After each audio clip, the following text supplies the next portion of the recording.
Welcome to the Purchases section explained, a 3-chapter mini course on how buying really works in your books. Chapter 1. The Flow. The Purchases section is your accounts payable, everything you buy and everything you still owe your suppliers in one connected flow. Every supplier document lives here. The right documents post entries, bills and payments post, orders and receipts deliberately don't, and you always know who you owe and when it falls due. Every purchase follows 5 steps. 1. The purchase order. Items, quantities and prices fixed. 2. The goods receipt. Goods arrive with proof of delivery. 3. The bill. The vendor invoices you. This is the cost event. 4. The three-way match. Order equals receipt equals bill. Checked before anything posts. 5. Payment. The vendor is settled and the debt clears. Alongside, credit notes and prepayments handle returns, overcharges, and advances. The section has 11 building blocks in 4 groups. Let's take the first.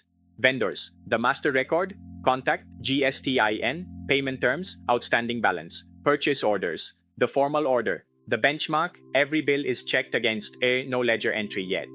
The goods receipt.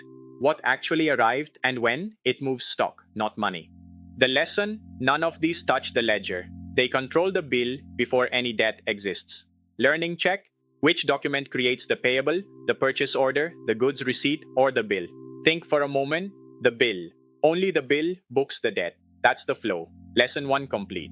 Next chapter, we go inside the section Bills, Credit Notes and Prepayments, AutoSync, and the 2 purchase cousins. To follow along in real software, get started today at HelloBooks AI.